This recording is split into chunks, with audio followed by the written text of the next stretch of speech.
Hello everyone, welcome back to my channel. My name is Perry, also known as Books Aren't Boring, and today we're going to be...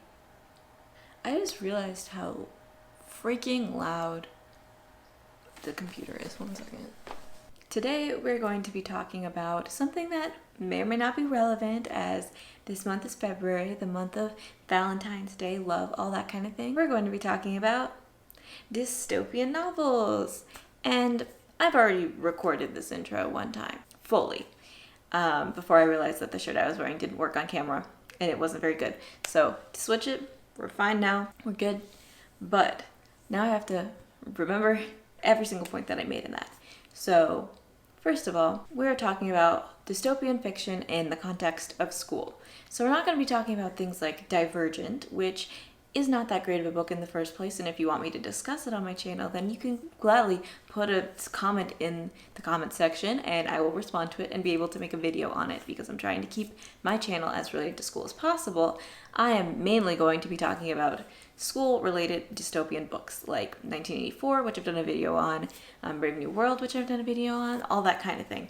But in this video, we're not going to be focusing on one specific dystopian fiction, but rather like the general concept of having dystopian fiction in your curriculum at school, what it's like just like going through that. Obviously, I feel like if you're to watch my channel, I feel like half my subscribers are like adults that support me, and then the other half are like people who are probably around my age. I'm not entirely sure. I can't look at my subscriber demographics when I only have like 30 of them. Quick note, subscribe please if you like this content, or if you feel like you would enjoy seeing more of this content.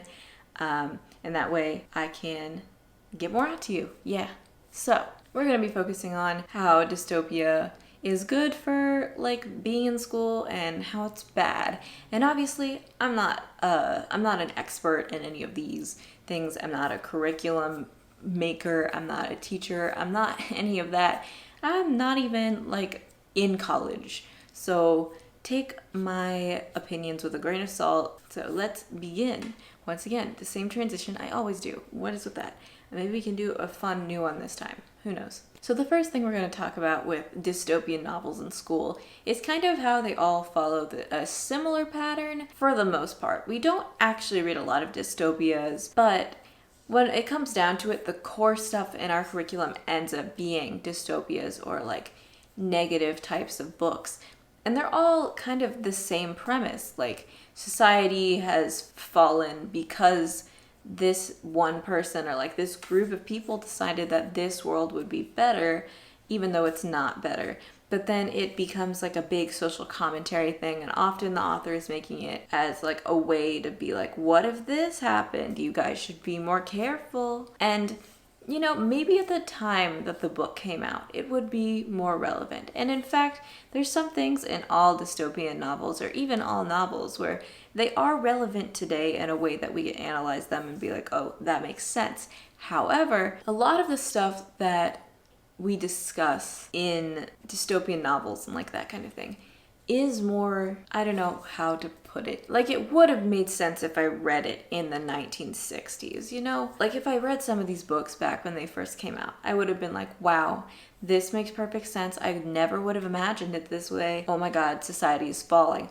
But now, when you read it in school, and the main thing that your teacher is telling you to do is writing an essay on something in the book, you aren't really thinking about the social concepts of it. You aren't really thinking about how it might apply to your life in any way. You're only thinking about how it applies to the characters' lives, how it applies to the story, all that kind of thing. And you're not thinking of it in like this sense that the author even told you to do it in the first place. And yes, you might have Socratic seminars, you might have specific essays that make you go more into like the social commentary part of it, because obviously teachers aren't missing that it's social commentary. It's still in the curriculum. It's just not a big part of it. But that's not the main focus. And I think it's hard for a lot of people to enjoy reading these dystopian fictions when they don't apply to them in a modern way. And it's obvious that they were supposed to apply in a modern way, but they stopped doing so a certain amount of time ago. Like, for example, reading something like The Giver, where the dystopia in the society of The Giver, from what I remember, because it's been a very long time, it's not something that's realistic. It's very much like fiction. Like 1984 is like, yes, it's very much fiction, but there's no like nothing in it that can't be done. Like in The Giver, people are always going to have color in their sight. And yes, there may be evolutions that cause this to change, like mutations in our genes or whatever. But even if we do lose our color, which we probably wouldn't because it's necessary for our survival, there would be no way for us to regain that color using some weird transmission of feelings through one kid. So like reading The Giver isn't necessarily about figuring out how it's a commentary on our nation, but rather how it's like a commentary on like the human being. What is it? The human condition is what it's technically called, right? So The Giver is more an analysis on like the human condition, how people like feel emotions. Whereas if you're reading, I just keep going back to 1984 because it's so obvious. If you're reading 1984, it's like I'm obviously supposed to think about how the government has brainwashed so many people inadvertently into doing things and how our society could crash and burn into this world. Like, it's two totally separate things. And that's why I feel like a lot of people, obviously I'm speaking as a generalization here, but that's why a lot of people like to read The Giver. And very few people I've heard actually like 1984 other than like World War II history people, which if you're in a public school, you definitely know one of those. Another thing I've noticed with school fictions that we have to read with dystopia is not only the unrealistic aspect of it. I already mentioned that a lot of dystopias you have to read in school are very repetitive. And even if the storylines are not repetitive, because that's plagiarism, even though, you know, the entire romance industry exists. If you don't know what I mean by this, just look up the summaries for any books in the Bridgerton series and compare them to each other because they're all exactly the same. But even though the plots aren't repetitive in the sense that the plots are repetitive, the themes are always repetitive. If you've read one dystopia, you're basically able to find all the themes, all the symbolism of literally any other one. And I know that's kind of the point of taking an English class. You're supposed to learn to identify those things and be able to see patterns and then translate that into essays about analyzing things. I forgot the word analyze. But that becomes a problem when you're supposed to read a dystopian book every single year and they expect you to remember it and think of it differently, and they don't tell you exactly.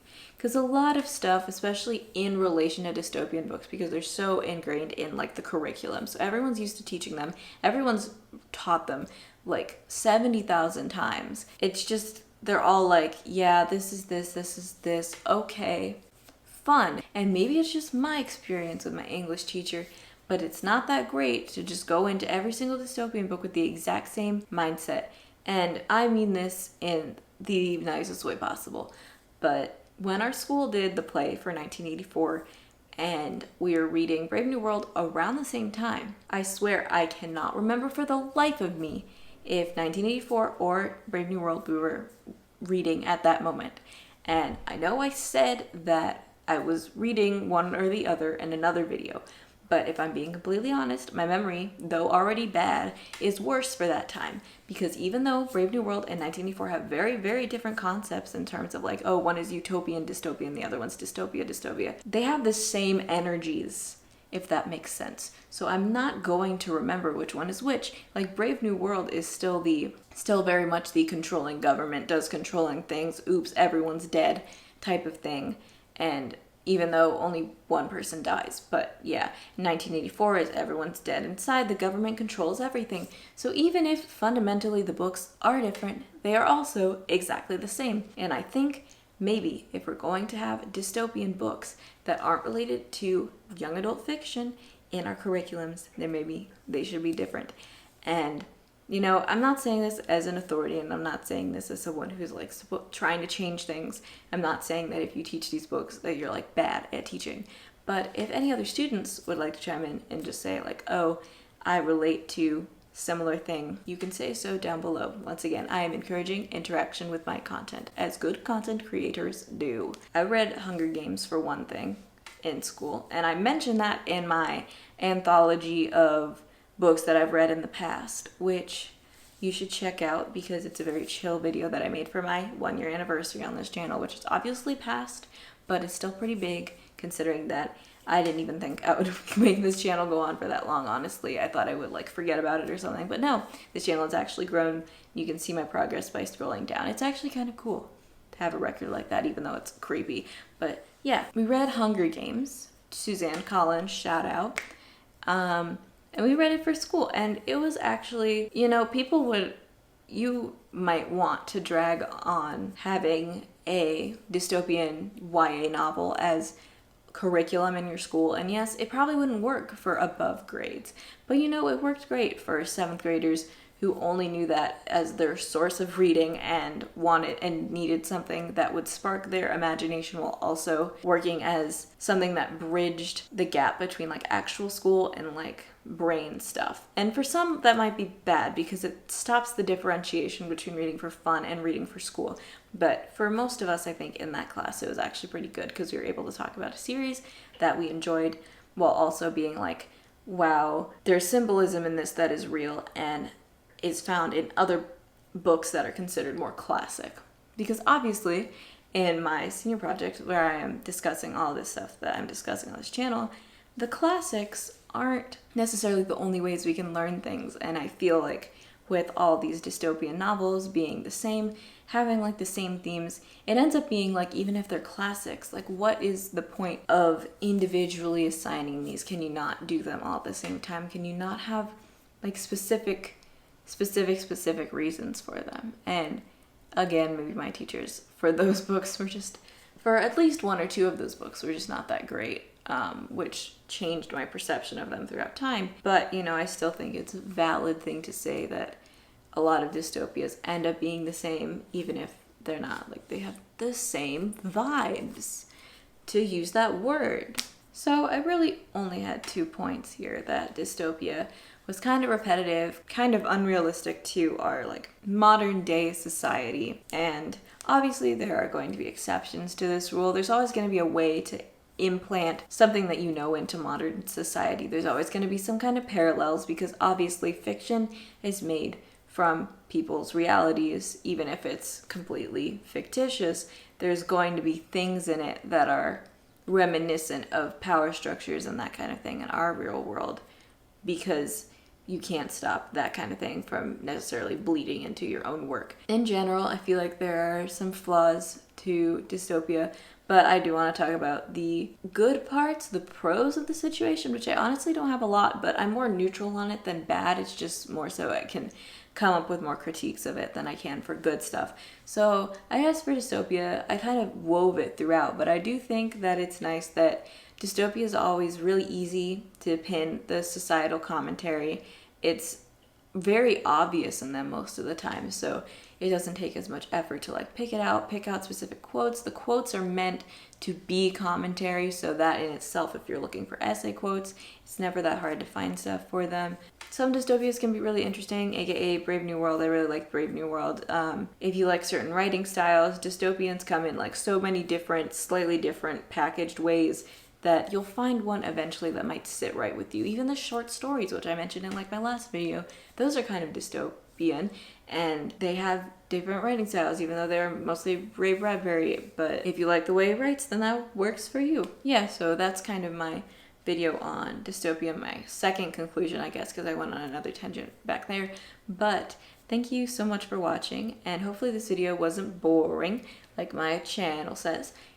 Even though we weren't specifically talking about a book, but we were talking about a genre of books, and I think that's something that's important to cover on a channel about books, especially because dystopias are so widespread in school literature, obviously.